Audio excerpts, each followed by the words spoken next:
जिसमें कि यहाँ का सिस्टम डिसरप्ट हो रहा है, तो मैं पॉइंट ऑफ ऑर्डर नहीं दूंगा। रफीउल्लाह साहब बात कीजिए। पाकिस्तान के लोगों का इशू था सर। क्वेश्चन नंबर है 31।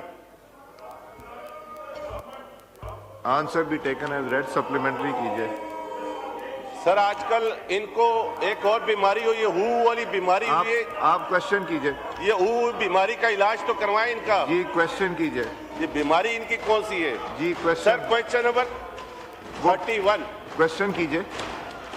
सर अफसोस की बात है कि इस अहम इशू के ऊपर जब गवर्नमेंट को अकाउंटेबल करने के लिए हम तैयार होते हैं और ये लोग ये शोर शराबा करते हैं, अवाम के इशू से डाइवर्ट करते हैं, ये एक एजेंडे के तहत पाकिस्तान को, इस पार्लिमानी निज़ाम को डिरेल करना चाहते हैं। तो ऐसी अपोजिशन और ऐसी जो सियासी जमातें हैं वो इस पार्लियामेंट के लिए, इसके वजूद के लिए खतरा समझा जाए। जी अब सर मेरा क्वेश्चन ये है कि 1 महीने पहले भी यही आंसर था इस सवाल का, आज भी वही आंसर है। मेरी कुलीग महरीन रज़ाक भुट्टो साहिबा, जब बिलावल भुट्टो जरदारी साहब इस कमेटी के चेयरमैन थे तो इस पर एक सब कमेटी बनाई गई थी।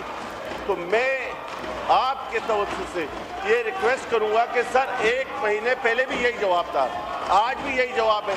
तो इसका मकसद ये है कि जीरो, जिस तरह अपोजिशन की कारकर्दगी जीरो है, इसी तरह गवर्नमेंट की भी कारकर्दगी जीरो है। जी लॉ मिनिस्टर साहब।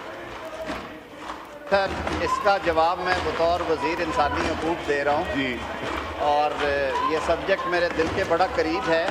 अगर रफ़ीउल्लाह साहब ने शायद अपोजिशन का गुस्सा थोड़ा सा मुझ पर भी निकाल दिया है, मैंने इसमें तफसील के साथ जवाब दिया है कि हमने ये सारे कवायद व ज़वाबित बना के रवाना किए। केयर टेकर टाइम पे वजारत ख़जाना में कुछ टाइम ज़्यादा लगा और उसके बाद फिर नई असम्बली आई और वो रिकॉन्स्टिट्यूट होगी, नॉमिनेशंस दोबारा होनी थी। नॉमिनेशंस होने के बाद उसका प्रोसेस शुरू हो गया है। अब ये मामला महीनों में नहीं जाएगा। मैं पूरी जिम्मेदारी से कह रहा हूँ कि चंद हफ्तों में ये रूल्स फाइनल होकर अडॉप्ट कर लिए जाएंगे। वजारत इंसानी हकूक़ की तरफ से कोई ताख़ीर नहीं हुई, आइंदा भी नहीं होगी। सर जी सप्लीमेंट्री क्वेश्चन महरीन रज़ाक भुट्टो साहिबा।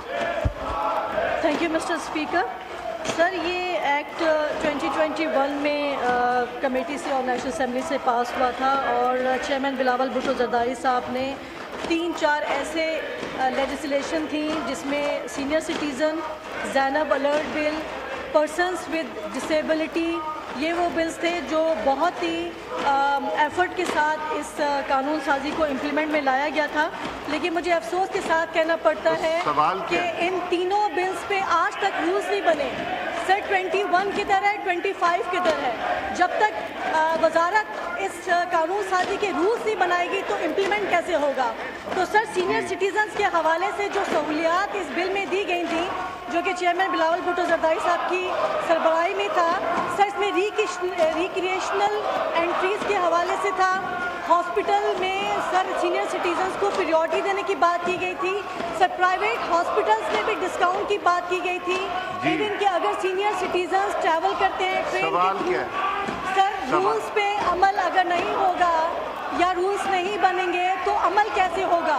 जो हमारा वल्नरेबल ग्रुप है, चाहे वह ख़वातीन है या सीनियर सिटीजन्स हैं या पर्सन्स विद डिसेबिलिटी हैं, ये वो ग्रुप है, हमारे मुल्क का वो तबका है जिनको प्रायोरिटी की ज़रूरत है। तो मिनिस्ट्री की कारकर्दगी तो फिर सर इनके ऊपर तो सवालिया निशान है। मेरी गुजारिश होगी कि रूल्स जल्दी बनाए जाएँ ताकि इन लॉज पे अमल हो सके। Thank you sir.